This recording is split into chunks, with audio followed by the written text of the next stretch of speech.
नमस्कार प्यारे बच्चों, लक्ष्मण क्लासेस में आपका स्वागत है। और हम लोग पढ़ रहे हैं कक्षा 10 की विज्ञान। चैप्टर नंबर है ये 6। तो हम चैप्टर का नाम है जैव परिक्रम। तो जैव परिक्रम के बारे में पहले ही बता चुका हूँ, एक बार फिर से बता देता हूँ। देखो, हमारे जीवन को चलाने के लिए जो आवश्यक क्रियाएं हमारे अंदर होती हैं, उन्हीं क्रियाओं को हम जैव परिक्रम कहते हैं। जैसे हम लोग पोषण करते हैं, हम सांस लेते हैं, ये क्या है? प्रक्रियाएं हैं। हमारे जीवन को चलाने के लिए जो प्रक्रियाएं होती हैं हमारे अंदर, वे सारी प्रक्रियाएं सम्मिलित रूप से जैव परिक्रम कहलाती हैं। तो सबसे पहला क्या होता है? पोषण करना। हम लोग पोषण करते हैं, उससे हमें ऊर्जा मिलती है। तो सबसे पहले पोषण की बात करते हैं। हमारे अंदर क्या होता है? पोषण होता है। तो हम अमीबा में पोषण पढ़ते हैं, ठीक है। तो अमीबा में पोषण, क्लियर? यहाँ से स्टार्ट करते हैं। तो अमीबा एक कोशिकीय जीव है जो मनुष्य की तरह ही पोषण प्राप्त करता है और अपने शरीर के अंदर ही पाचन करता है। तो जिस प्रकार मनुष्य पोषण करता है और पाचन क्रिया करता है, ठीक बिल्कुल उसी तरीके से अमीबा भी ये प्रोसेस करता है। तो अब हम अमीबा के बारे में अच्छे से पढ़ेंगे। अमीबा में पोषण निम्न पदों में होता है। देखो, 5 स्टेप होते हैं पोषण करने के, ठीक है। वही मनुष्य के अंदर होते हैं, वही अमीबा के अंदर होते हैं, ठीक है। सबसे पहले तो अमीबा क्या करता है? भोजन को अंतर्ग्रहण करता है, अपने अंदर लेता है, फिर उसको पचाता है, फिर उसका अभिशोषण करता है, फिर उसका एसिमिलेशन या स्वांगीकरण करता है, फिर वैक्षेपण करता है। तो ये 5 स्टेप क्या हैं, आपको अभी क्लियर हो जाएंगे, ठीक है। अभी आपको बहुत अच्छे से अमीबा के बारे में बताया जाएगा, ठीक है। जरा देखते रहिए अच्छे से। देखो, diagram of nutrition in amoeba. Amoeba में कैसे भोजन खाता है अमीबा या कैसे पोषण करता है, उसका डायग्राम ये दिया हुआ है, ठीक है। देखो जरा मैं आपको समझाता हूँ।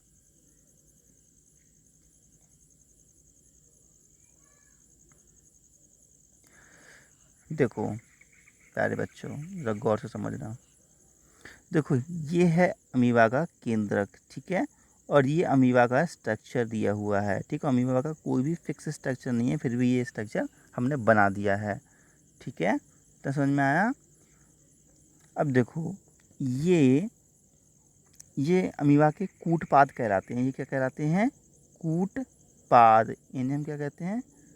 कूटपाद कहते हैं अमीबा के, ठीक है। ये कूटपाद होते हैं, ये सारे के सारे क्या होते हैं? कूटपाद होते हैं, मतलब इनके चलने वाले पैर होते हैं, समझ सकते हो। तो इनके सामने कोई रेड कलर का ये भोजन का कण रखा हुआ है। तो ये क्या करते हैं? अपने पैरों को अगले की ओर सिकोड़ते हैं इस टाइप से, ठीक है। सिकोड़ने के बाद इसको ये अपने अंदर बंद कर लेते हैं। देखो, इन्होंने ये कूटपाद द्वारा बंद कर लिया। देखो अपने अंदर, ये देखो बंद कर लिया है। समझ में आया? देखो, इन्होंने कूटपाद द्वारा क्या करा? भोजन को ये बंद कर लिया अपने अंदर, ये देखो, ठीक है। अब ये तो जब उन्होंने अपने अंदर ले लिया भोजन को कूटपाद द्वारा, तो इस क्रिया को हम कहते हैं अंतर्ग्रहण करना, ठीक है। इंजेशन या अंतर्ग्रहण करना। इसने अंतर्ग्रहण कर लिया, भोजन को क्या किया? अंतर्ग्रहण कर लिया, ठीक है। ये पहला स्टेप था। अब देखो, सेकंड स्टेप में क्या होता है कि जब ये बिल्कुल ये जो कूटपाद होते हैं बिल्कुल बंद हो जाते हैं, देखो बंद हो गए, तो इसके अंदर एक गोलाकार ये डिजाइन जो ब्लैक कलर से जो गोला है, ये गोलाकार डिजाइन में एक रिक्त स्थान उत्पन्न हो जाता है, जिसे हम कहते हैं खाद्य रिक्तका, ठीक है। तो इसके अंदर बच्चों ध्यान से समझो, इस खाद्य रिक्तका के अंदर मैं इसको ज़रा डिटेल समझाता हूँ आपको। देखो,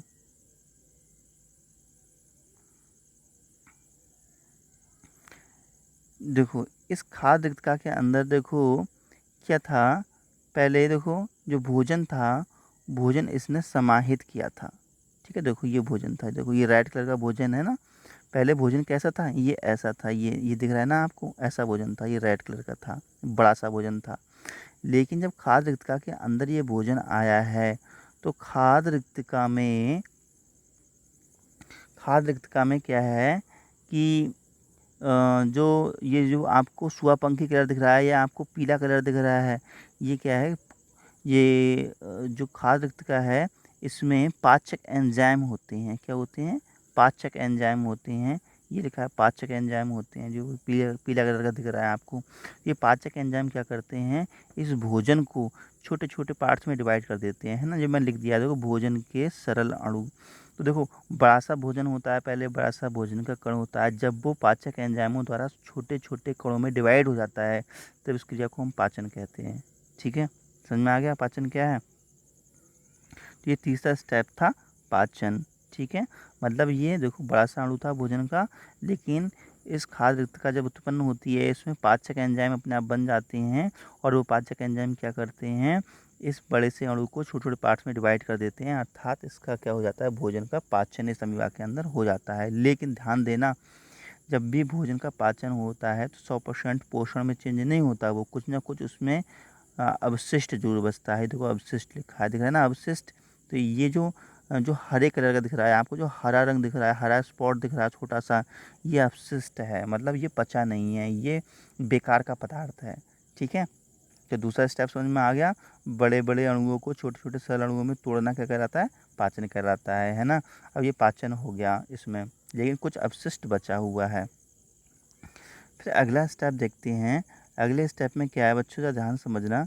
देखो अगले स्टेप में, देखो ये जो अगला स्टेप है, ये देखो तीसरा स्टेप, इसमें क्या है कि जो रेड कलर का ये भोजन आपको दिख रहा है, ये टूटा हुआ कण जैसा है ना, ये जो रेड कलर का भोजन दिख रहा है इसके अंदर, ये रेड कलर का भोजन देखो अमीबा ने अपनी पूरी बॉडी में फैला लिया है। दिख रहा है ना आपको इस चित्र में, अमीबा ने क्या किया, पूरी बॉडी में फैला लिया है। तो इस क्रिया को हम कहते हैं अवशोषण होना। क्या कहते हैं, अवशोषण होना। ठीक है ना। लेकिन जो अभी ध्यान से देखिएगा, जो हरा कलर का ये अवशिष्ट पदार्थ था, ये तो पचेगा ही नहीं, ना तो फैलेगा बॉडी में, तो ये शेष रह जाता है। तो अब चौथा पार्ट आता है एसिमिलेशन। ठीक है ना, चौथा पार्ट कौन सा आता है, एसिमिलेशन। या ध्यान समझो, ये देखो चौथा पार्ट है एसिमिलेशन, ये चौथा पार्ट दिख रहा है ना आपको, नीचे है छोटा सा, ये चौथा पार्ट है एसिमिलेशन या स्वांगीकरण। स्वांगीकरण क्या होता है कि पहले देखो, सबसे पहला क्या था, देखो कूट द्वारा अमीबा ने भोजन को अपने अंदर लिया। ठीक है, ये देखो उसके बाद क्या है, भोजन को पचाया, भोजन को पचाने के बाद उस भोजन को पूरी बॉडी में फैला लिया। उसके बाद क्या है, अब बॉडी ने पूरे भोजन को ले तो लिया है, इसमें देखो एसिमिलेशन में क्या होता है, बॉडी ने भोजन को ले तो लिया है, परंतु बॉडी जो है अमीबा की उस भोजन को विभिन्न कार्य में लगाती है। क्या में लगाती है, विभिन्न कार्य में लगाती है, और अपना ग्रोथ भी कर लेती है, बॉडी अपना साइज भी इंक्रीज कर लेती है उस भोजन से, उस पोषण से। ठीक है, तो देखो उसका मैंने थोड़ा साइज देखो बड़ा बनाया है, तो क्या है, साइज भी बड़ा हो जाता है। ठीक है, तो भोजन का इसने अच्छे से उपयोग कर लिया, लेकिन फिर भी अवशिष्ट पदार्थ तो रह ही गया। तो लास्ट में क्या होता है, लास्ट वाली प्रोसेस में इसमें है बहिक्षेपण। बहिक्षेपण का मतलब ये हुआ कि इसके अंदर जो भी अपशिष्ट पदार्थ होता है, तो अमीबा की बॉडी वो अपशिष्ट पदार्थ को उत्सर्जन द्वारा बाहर निकाल देती है। ठीक है, तो इसको हम कहते हैं बहिक्षेपण। तो मुझे उम्मीद है कि आपको बिल्कुल अच्छे से समझ में ये आ गया होगा। ठीक है, एक बार और समझाने की कोशिश करता हूँ।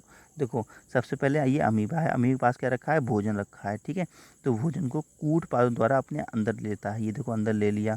उसके बाद इसका ये पाचक एंजाइमों द्वारा पाचन करता है।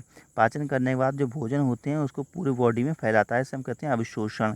फैलाने के बाद ये जो अमीबा की बॉडी होती है उस पोषण से अपना ग्रोथ करती है, अपना शरीर को बढ़ा लेती है। उसके बाद जो अवशिष्ट पदार्थ होता है वो लास्ट में आकर के बाहर निकल जाता है। ठीक है, अब तो क्लियर हो गया होगा। तो आप चिंता नहीं करना, इसकी PDF मैं आपको इसमें डिस्क्रिप्शन बॉक्स में दे दूँगा, वहाँ से आप ले लेना। ठीक है, तो हम अमीबा के न्यूट्रिशन को 5 पदों में एक्सप्लेन कर सकते हैं। देखो मैं ये 5 स्टेप थे, मैं आपको बहुत अच्छे से एक्सप्लेन करके दिखाता हूँ एक एक करके। ठीक है, अपनी लैंग्वेज में लिखा है मैंने, तो अच्छे से समझ में आ गया। ठीक है, देखो सबसे पहला स्टेप क्या था, एसिमिलेशन। सबसे पहले क्या था, अमीबा ने भोजन को अंतर्ग्रहण किया था, अपने अंदर लिया था। ठीक है, तो एसिमिलेशन, ठीक है, एजेशन वह प्रोसेस है जिसमें अमीबा अपने कूट पाद द्वारा भोजन को अपनी बॉडी के अंदर लेता है। ठीक है, उसका पाचन, पाचन क्या है, यह वह प्रोसेस है जिसमें भोजन के जटिल अणुओं को पाचक एंजाइम के द्वारा सरल अणुओं में तोड़ा जाता है, और इस क्रिया में कुछ अवशिष्ट पदार्थ भी शेष बच जाता है। ठीक है, तो प्यारे बच्चों मैं समझा रहा हूँ, अच्छे से आप ये नोट कर लेना सारी चीज़ें।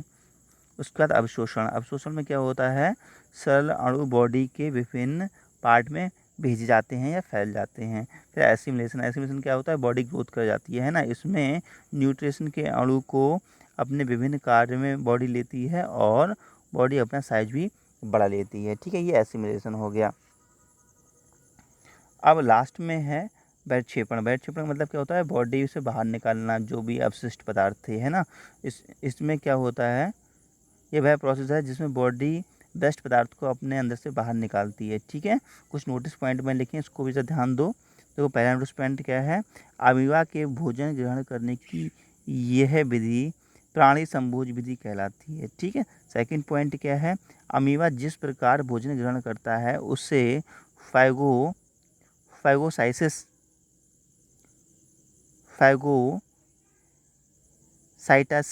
कहते हैं। ठीक है, फैगोसाइटोसिस कहते हैं। तो प्यारे बच्चों, देखो अमीबा में पोषण के बारे में और भी सब लोग पढ़ाते हैं, अच्छी बात है, अच्छा पढ़ाते हैं, लेकिन इतना विस्तार से आपको कोई नहीं बताएगा कि एक एक स्टेप के बारे में। सिर्फ आपको क्या होता है उसमें कि आपको शॉर्टकट में बता दिया जाता है। तो आप मेरे हिसाब से जो मैंने आपको बताया स्टेप बाय स्टेप, आप स्टेप बाय स्टेप ही पढ़िएगा, क्योंकि आप स्टेप बाय स्टेप इसको पढ़ेंगे ना तो जो इसके बाद जो टॉपिक मैं आपको कल कराऊंगा वो टॉपिक है मनुष्य में पोषण, कि मनुष्य में पोषण कैसे होता है। तो यही 5 ही स्टेप उसमें हैं, तो आपको बहुत अच्छे से समझ में आएगा अगर आप इस तरीके से पढ़ते हैं तब। ठीक है, तो वीडियो अच्छा लगा हो तो आप लाइक कीजिए और शेयर कीजिए और चैनल को सब्सक्राइब ज़रूर कीजिए। Thank you.